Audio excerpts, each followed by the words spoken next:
the investigation of the rape of Amanda Collins. She was raped at gunpoint in the Wayland Garage at the University of Nevada, Reno.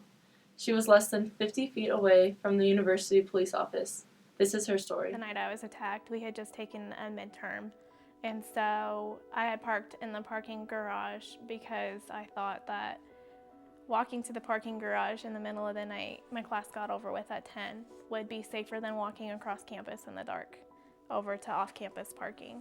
And so we left with a group of 3 or 4 of us because it's ingrained in you, or it's ingrained in me, that there's safety in numbers. And so when we reached the parking garage, I was the only one who had parked on the ground floor, so we broke off. They went up.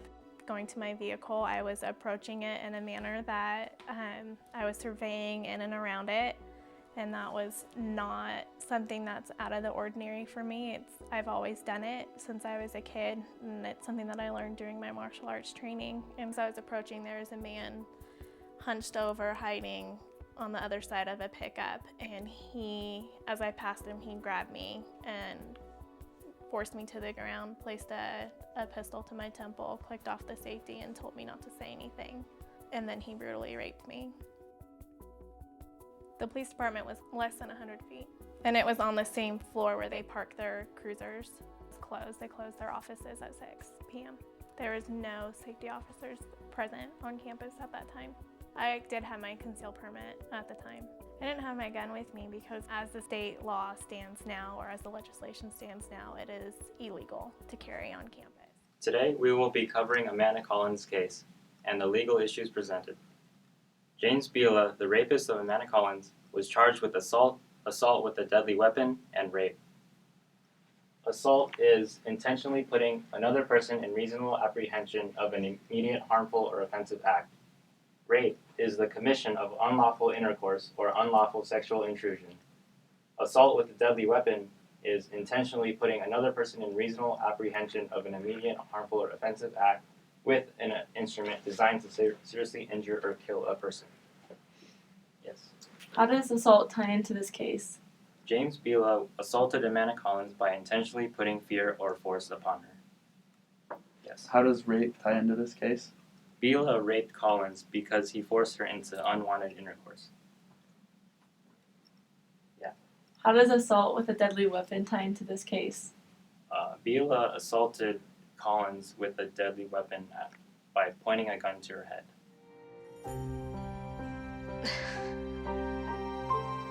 I could have defended myself. Amanda Collins is now a National Rifle Association representative, pushing and lobbying for concealed carry on campus.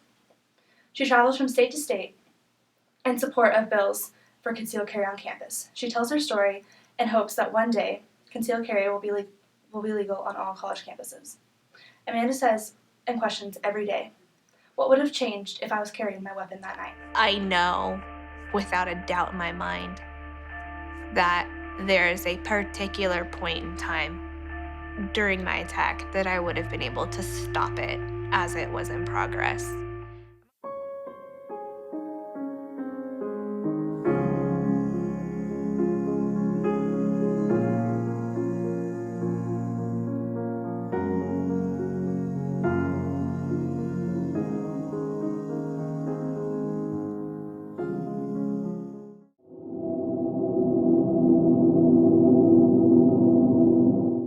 I honestly think that's ridiculous. Things need to be done to help prevent this. I'm not sure what, but something needs to be done. Women need to have the ability to say no to giving their bodies to someone or not giving their bodies to someone. I think that's very important. I think that that's ridiculous. I think that people don't need to be walking around scared for their safety. And I think that just as people, we need to respect each other and just create a safe college environment. It's extremely sad truth. People should feel safe every time they're walking around campus. They should feel comfortable in this environment. It should be a fun and exciting time in someone's life, but if they feel unsafe or uncomfortable, it's definitely not the right scenario for anyone or area for anyone.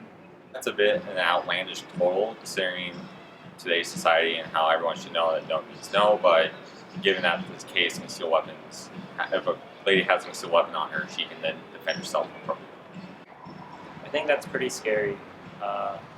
There should be more security patrolling the area, especially at that time of I think that's also really disturbing, and I think that CCWs allowed on campus would negate a lot of those problems.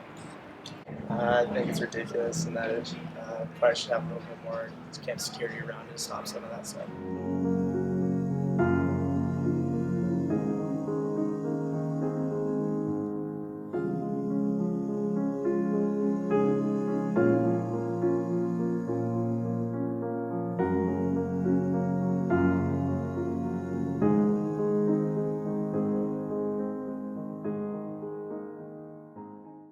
I'm a rule follower, and I think rules are in place for a reason. And I had a lot to lose if it was discovered that I was carrying my firearm through any facet. I had a lot to. I would face expulsion from school, so I would lose my education, possible jail time.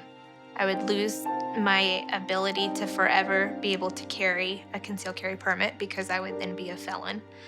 And if I'm being perfectly honest, I never thought it would happen to me. We never think it's gonna happen to us. And I especially thought that it was never going to happen to me because of all of the precautions I took.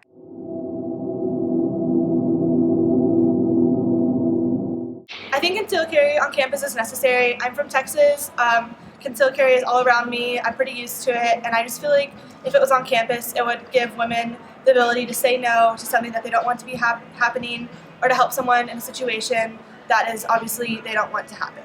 I think that it just depends on the person, and I think that it's a good law that you have to be 21 in order to carry a weapon on campus, because in college maturity is a big thing. But I think in Amanda Collins' case, it could have helped prevent what happened to her from happening and possibly save the life of another woman. I think it's definitely necessary at times, like especially in Amanda Collins' case, she definitely could have used it when she felt unsafe or when she was about to be attacked by someone. I feel like concealed carry on campus is a good idea, provided those who have their permits are adequately trained, so it's not just anyone off the street can just get it and then they don't know how to use it properly. I don't think it's necessary, especially in Amanda Collins' case, because she got snuck up behind, and at that point she already had a gun to her head. So if she tried anything, he would have shot her.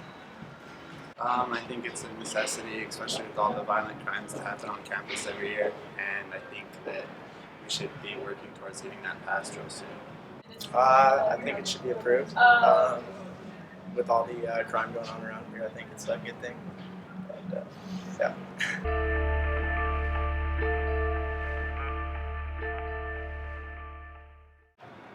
James Bila was convicted of 3 sexual assaults, 1 murder, and 1 kidnapping, and sentenced to death without parole. State of Nevada plaintiff versus James Michael Bila defendant. It committed the felony crime of sexual assault against Amanda C. on or about October 22nd, 2007, within Washoe County, Nevada, by willfully and unlawfully subjecting Amanda C. to sexual penetration against her will, causing her to submit to sexual intercourse at the Brian J. Whalen Parking Complex, North Virginia Street, Reno, Nevada, and that the defendant forced the victim to the ground and did use a deadly weapon in the commission of the offense, to wit, a handgun? Yes. And they have decided to go with the death penalty in this case. You are looking at James Bila's reaction as the jury is polled right now to make sure that all of them agree that death is definitely the sentence in this case.